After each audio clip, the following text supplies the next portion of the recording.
everyone, I'm Joan Cabarrus and welcome to my sculpting channel. In this video, I will teach you how to paint a realistic dog polymer clay sculpture with acrylic paint. Are you ready? Let's go!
Once the sculpture is cured and cooled off, paint the whole sculpture with sealer.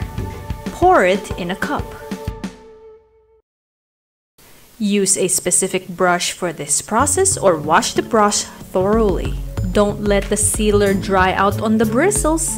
Include the eyeballs and all the deep surfaces. Apply the sealer evenly and avoid leaving clumps. After the sealer completely dries, start painting the sculpture with paint washes. First layers are the basic color. Use a blow dryer to dry in between layers of paints. Use multiple shades of colors.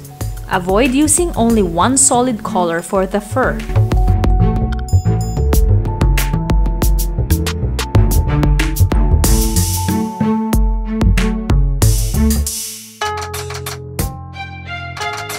Pay attention to the colors of the face and the eyebrows.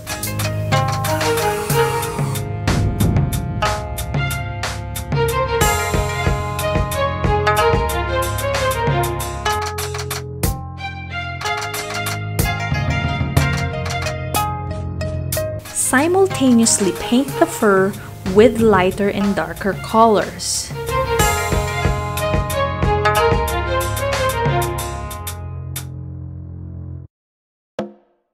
Paint the ears at the same time.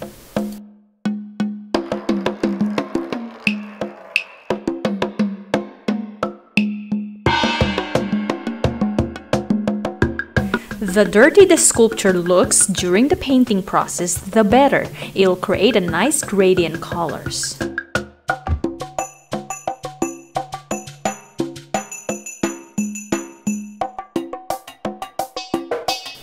One common color for this dog's fur is burnt sienna.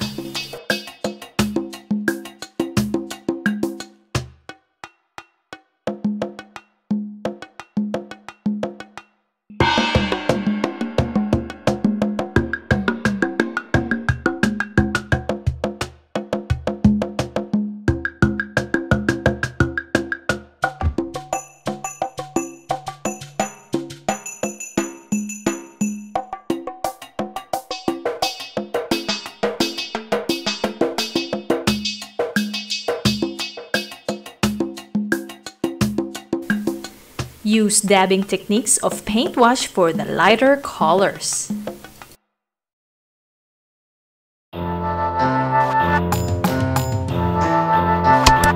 Hey, get my books to learn more! DIY Realistic Dog Sculptures 1, Doggo Bake and Kitty Bake Polymer Clay, and more books to come. Thank you!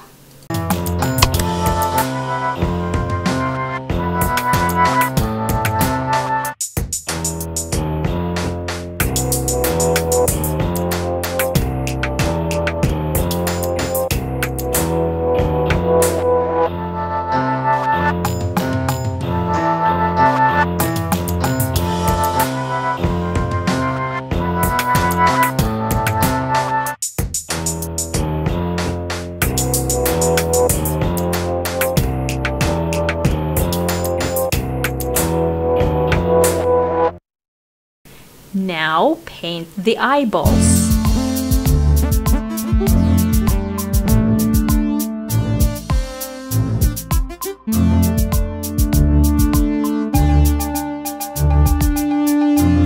Then paint the nose. Start with the lighter color to dark.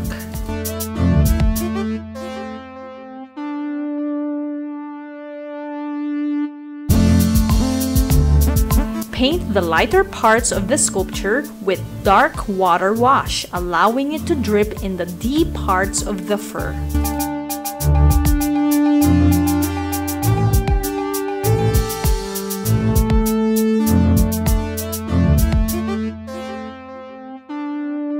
Add complementary colors on the sculpture: blue, purple, olive green, yellow, and orange.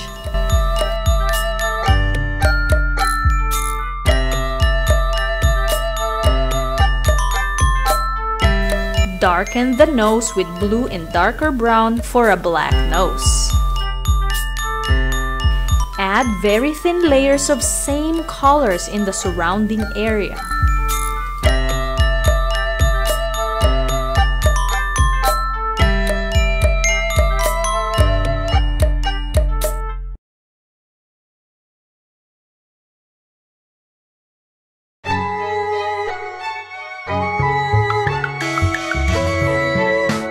Paint the highlights.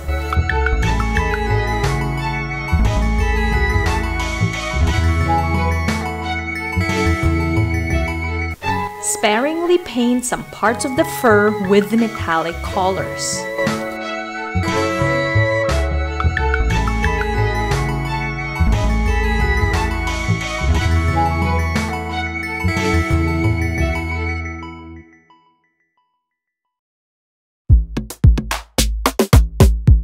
Paint the collar.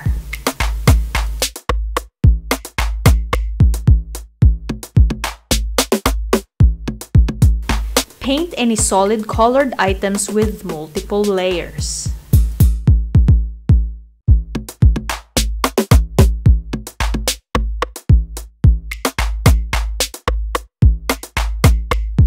Finish painting the eyeballs with paint wash.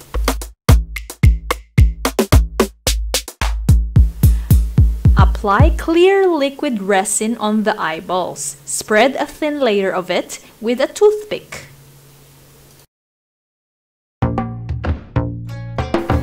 Add liquid resin on the teeth, lips, and tongue.